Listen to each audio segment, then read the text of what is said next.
Very good evening to all of you दोस्तों। स्वागत है आप सभी का वाईटी एजुकेशन और एजुकेशन की 86 के इस प्लेटफॉर्म पे।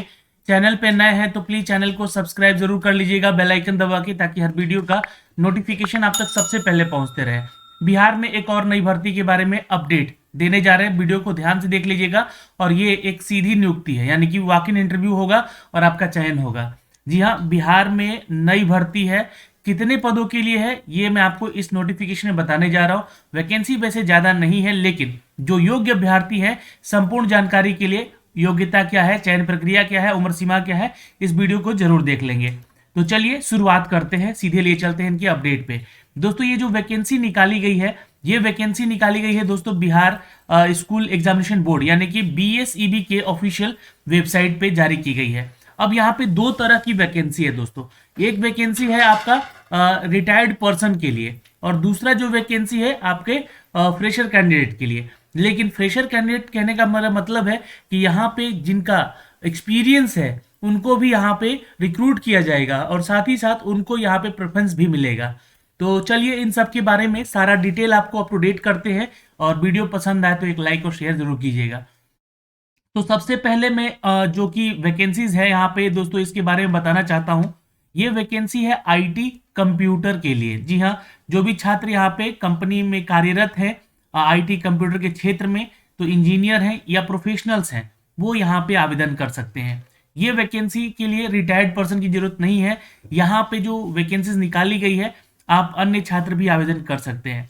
आईटी कंप्यूटर के प्रक्षेत्र में इंजीनियर प्रोफेशनल्स के लिए संविदा पर आधारित ये कॉन्ट्रैक्ट बेसिस जॉब है दोस्तों। 28 जनवरी 2023 को दोपहर 12 बजे 12:30 बजे जो है आपको यहाँ पे वॉक इन इंटरव्यू करना होगा। वॉक इन इंटरव्यू जो है दोस्तों, ये आपको आमंत्रित किया जा रहा है, जहाँ पे आपको बिहार विद्यालय परीक्षा समिति के यह कार्यालय जाके ये इंटरव्यू देना होगा। अब यहाँ पे मैं आपको सारी जानकारी देने जा रहा हूँ। और यहाँ पे पहला पोस्ट है दोस्तों, ये देख सकते हैं, ये आईटी डिपार्टमेंट का है, उप निदेशक का, जहाँ पे एक सीट है और ये अनरिजर्व कैटेगरी के लिए है। जी हाँ, जो दोस्तों आपको बता दें कि इसके लिए आपको जो क्वालिफिकेशन मांगा जा रहा है, ये एमई मांगा जा रहा है। एमई यानी कि master in engineering computer science में आपका या आईटी में होना चाहिए, या एमटेक है आप कंप्यूटर साइंस में या आईटी में, तो भी आप आवेदन कर सकते हैं। और साथ में प्रतिष्ठित निजी संस्थान या कंपनी में कम से कम 6 साल का आपका वर्क एक्सपीरियंस भी होना चाहिए। यहाँ से आप लोग चेक कर सकते हैं। और साथ में केंद्र और राज्य सरकार के नियंत्रणाधीन शासकीय अर्ध शासकीय संस्थानों में कंप्यूटर आईटी प्रक्षेत्र के लिए 6 वर्ष का कार्यानुभव भी यहाँ पे मांगा गया है। ओके, अब यहाँ पे जो है 80,000 की सैलरी आपको यहाँ पे दी जाएगी, जो भी यहाँ पे छात्र का सिलेक्शन होगा। ओके, दूसरा पोस्ट है यहाँ पे उप निदेशक का ही, ये भी आईटी के लिए है, लेकिन पोस्ट नेम OFSS का है। यहाँ भी एक वैकेंसी है। और यहाँ पे दोस्तों जो भी छात्र आवेदन करेंगे, वो भी यहाँ पे एमई एमटेक वाले आवेदन कर सकते हैं। 6 साल का वर्क एक्सपीरियंस भी मांगा गया है। या फिर इन दोनों पदों के लिए जो है आपका BE BTech भी है कंप्यूटर साइंस या आईटी में, तो भी आप आवेदन कर सकते हैं। लेकिन आप ध्यान रखिएगा, आप किसी कंपनी में या संस्था में एटलीस्ट कार्यरत होंगे 8 साल के लिए। ठीक है, अगर आप BE BTech पे करेंगे तो 8 साल का कार्य अनुभव मांगा जा रहा है। अब यहाँ पे वांछनीय किंतु अनिवार्य नहीं है। अब क्या है, तो desirable but not compulsory project management इनमें जो है एडवांस सर्टिफिकेट डिप्लोमा का है ना। लेकिन आपको ध्यान रखिएगा, अगर आपके पास प्रोजेक्ट मैनेजमेंट है सर्टिफिकेट आपके पास है, तो आप यहाँ से आवेदन बिल्कुल कर लीजिएगा। और यहाँ पे आपको 80,000 की सैलरी मिलेगी। डिजायरेबल है ये, ध्यान रखिएगा, जरूरी नहीं है। अगला वैकेंसी है दोस्तों यहाँ पे सिस्टम एनालिस्ट का, और ये माध्यमिक के लिए वैकेंसी है, एक वैकेंसी है। और यहाँ पे भी एमई एमटेक मांगा जा रहा है। और साथ में अगर एमई एमटेक किए हैं तो किसी कंपनी में या संस्था में 4 साल का कार्य जो अनुभव है यानी कि वर्क एक्सपीरियंस है, तो आप आवेदन कर सकते हैं। लेकिन अगर आप BE BTech से आवेदन करते हैं तो आपको 6 साल का अनुभव होना चाहिए किसी कंपनी में। और आपके पास जो है प्रोजेक्ट मैनेजमेंट में एडवांस सर्टिफिकेट डिप्लोमा है, तो आप यहाँ पे लगाइएगा, आपको यहाँ पे प्रेफरेंस दिया जाएगा, नहीं तो कोई जरूरी भी नहीं है। इसके लिए सैलरी 70,000 है। और दोस्तों जो भी छात्र यहाँ पे MIS यानी कि MIS में ERP का क्वालिफिकेशन रखे हैं, तो यहाँ पे एक जो वैकेंसी है उसके लिए आप आवेदन कर सकते हैं।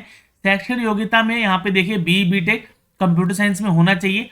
साथ ही साथ दोस्तों एमएससी या फिर एमएससी जो आईटी से किए हैं, जी हाँ, उनको भी आवेदन करने का मौका मिल रहा है। अनुभव के आधार पर अगर देखा जाए तो यहाँ पे 5 साल का वर्क एक्सपीरियंस मांगा जा रहा है डेटा प्रोसेसिंग में या एमआईएस में या मॉनिटरिंग डेटा में या बिजनेस एनालिस्ट के लिए कार्य अनुभव आपका होना चाहिए। 55,000 की सैलरी आपकी स्टार्टिंग होगी यहाँ पे, जो कि ये अपडेट किया गया है और ये सरकारी नौकरी है, बट संविदा के आधार पर ध्यान रखेंगे। अगला जो वैकेंसी है दोस्तों, यहाँ पे प्रोग्रामर की वैकेंसी है, एक ही सीट है यहाँ पे। शैक्षणिक योग्यता के लिए यहाँ पे बीटेक वाले छात्र आवेदन करेंगे जो कि कंप्यूटर साइंस से हैं, और अनुभव के आधार पे जो है आपको 4 साल का अनुभव होना चाहिए किसी कंपनी में, डेटा प्रोसेसिंग में, एमआईएस में, मॉनिटरिंग में, डेटा बिजनेस में या एनालिस्ट के अनुभव को लेके। 55,000 की सैलरी यहाँ भी आपको अपडेट की गई है। अगला वैकेंसी है सहायक प्रोग्रामर का, जहाँ पे 2 सीट जो है यूआर कैटेगरी के लिए है और 1 सीट जो है ओबीसी कैटेगरी के लिए है, जहाँ पे बीटेक वाले छात्र जो है आवेदन करेंगे। और दोस्तों 3 साल का वर्क एक्सपीरियंस होना चाहिए प्रोग्रामिंग अनुभव में। तो यहाँ पे आपको 50,000 का जो है आपका ये जो है सैलरी अपडेट किया जाएगा। अब जो भी छात्र यहाँ पे आवेदन करेंगे उनको बता दें कि इसके लिए जो आवेदन करना है आपको, ये सीधे आपको 12:30 बजे 28 जनवरी को, जी हाँ, यहाँ पहुंचना है। देखिए, बिहार विद्यालय परीक्षा समिति मुख्यालय, सिन्हा लाइब्रेरी रोड, पटना, दिनांक 28 जनवरी को आप 12:30 बजे से वॉक इन इंटरव्यू में अपना बायोडाटा लेकर और अपने जितने भी शैक्षणिक योग्यता प्रमाण पत्र है इन सब को लेकर, मूल और स्व अभिप्रमाणित छाया प्रति को लेकर, जो कि जहां पर इंटरव्यू किया जाएगा वहां पे आपको ले जाना है और वहीं पे आपका चयन का प्रक्रिया किया जाएगा। प्रथम बार में अनुबंध यानी कि जो बॉन्ड होगा अवधि 3 जून 2024 तक रहेगी, और उसके बाद दोस्तों ये जो अगर संतोषजनक रहा तो ये 11 महीने के लिए फिर आपका बॉन्ड साइन कर लिया जाएगा। उसके आधार पर ही आपको ये जो सैलरी है ये अपडेट की जाएगी। प्रत्येक वर्ष की समिति में सैलरी भी अपग्रेड करके मिलेगी। संविदा पर नियोजन हेतु यहाँ पर अधिकतम आयु 60 वर्ष से ज्यादा नहीं होनी चाहिए। आवेदन पत्र प्रारूप जो है यहाँ पे विद्यालय परिषद में समिति में वेबसाइट को जाके आप जो है इसका नोटिफिकेशन देख भी सकते हैं, जैसे कि मैंने आपको दिखाया है यहाँ से। अब इसके बाद दोस्तों आपके पास ये एक बायोडेटा के लिए आपको अपडेट करने के लिए एक फॉर्म दिया गया है, इस फॉर्म को प्रिंट आउट कर लीजिएगा।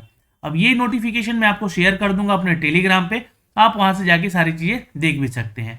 अब आइए दोस्तों, जो रिटायर्ड पर्सन है उनके लिए भी एक वैकेंसी है। मैंने कहा ना 2 तरह की वैकेंसी है, तो वॉक इन इंटरव्यू इनका भी है और ये सेवानिवृत्त होने चाहिए, यानी कि रिटायर्ड पर्सन होने चाहिए। यहाँ पे पहला पोस्ट है मुख्य निगरानी पदाधिकारी का, एक पोस्ट है। यहाँ पे आपको दोस्तों भारतीय प्रशासनिक सेवा या बिहार प्रशासनिक सेवा या बिहार शिक्षा सेवा सेवानिवृत्त पदाधिकारी, केंद्र सरकार, राज्य सरकार परीक्षा समिति के सेवानिवृत्त पदाधिकारियों के लिए यह वैकेंसी निकाली गई है। यह पद केवल सेवानिवृत्त के लिए है और वेतन में पेंशन की राशि घटाकर उनको शेष राशि दी जाएगी, सैलरी उनकी जितना भी उनको पेंशन मिलता है। प्रशाखा पदाधिकारी के लिए यहाँ पे देखेंगे दोस्तों 11, 3, 14, 1, 15 और 7 यहाँ पे 22 टोटल सीट है। और राज्य सरकार या केंद्र सरकार या राज्य सरकार की परीक्षा समिति में आप सेवानिवृत्त हैं तो आप आवेदन कीजिएगा, यहाँ पे आपको आमंत्रण किया जा रहा है। तीसरा पोस्ट है, चौथा पोस्ट है सहायक का, जहाँ पे दोस्तों 13, 3, 16, 17 और 9 जो है 26 टोटल सीट यहाँ पे है, जो कि बिहार विद्यालय परीक्षा समिति के सेवानिवृत्त सहायक के लिए निकाली गई है। सैलरी जो है आपको दोस्तों बता दें कि जो आपकी पेंशन मिल रही है उसको वहां से कैलकुलेट करके उसका डिस्टिंग्विश करके ही आपको आगे सैलरी अपग्रेड की जाएगी। इसके लिए भी आपको इंटरव्यू देने वहीं जाना है, बिहार विद्यालय परीक्षा समिति मुख्यालय, सिन्हा लाइब्रेरी रोड, 28 जनवरी को। इसको 11 बजे से आपका इंटरव्यू होगा, ठीक है। उसके आपको जितना भी डिटेल है आपका शैक्षणिक योग्यता से और बायोडेटा आपको लेके जाना है, मूल प्रमाण पत्र भी लेके जाना है और आपका जो सर्विस कार्ड है वो भी लेके जाइएगा। संविदा पर नियोजन हेतु आवश्यक शर्तें, रिटायर्ड पर्सन के लिए एक बार अनुबंध की जाएगी, 11 महीने का सीधे होगा। और सेवानिवृत्त जो है अभ्यर्थियों के लिए नियोजन हेतु 65 वर्ष एज क्राइटेरिया लास्ट रखा गया है, उससे ज्यादा उम्र बड़ा नहीं होना चाहिए। बिहार विद्यालय परीक्षा समिति के दिनांक 28 फरवरी 2023 तक सेवानिवृत्त होने वाले प्रशाखा पदाधिकारी सहायक भी इस नियोजन में भाग ले सकते हैं। मतलब जो लोग 28 फरवरी को रिटायर हो रहे हैं उससे पहले या उसके बाद भी तो वो लोग आवेदन कर सकते हैं यहाँ पे, उनके लिए भी यहाँ पे अपडेट किया गया है। तो ये सारा डिटेल है दोस्तों जो कि हमें बिहार विद्यालय परीक्षा समिति के इस ऑफिशियल वेबसाइट से देखने को मिला है। आप जो है गूगल पे सर्च कर लीजिएगा BSAB, तो आपका ये वेबसाइट खुल जाएगा यहाँ पे। और ये जो है लिंक हमने दे रखा है डिस्क्रिप्शन में, बिहार बोर्ड ऑनलाइन .बिहार.gov.in। यहाँ से आप जो है आवेदन कर सकते हैं। इसमें कोई फीस चार्ज नहीं लग रहा है, आपको सीधे जाके आवेदन करना है और इसका इंटरव्यू देना है। तो ये 2 तरह की वैकेंसी है जिसका अपडेट हमने आपको दोस्तों इस वीडियो के माध्यम से दिया है। वीडियो आपको पसंद आई होगी तो लाइक और शेयर जरूर कर दीजिएगा, शेयर जरूर कर दीजिएगा। हो सकता है कि आपके एक शेयर से किसी का भला हो जाए। और चैनल पर नए हैं या पुराने हैं तो भी चैनल को बेल आइकन दबा लीजिएगा सब्सक्राइब करके। जय हिंद दोस्तों, मिलेंगे आपसे अगली वीडियो पे। धन्यवाद।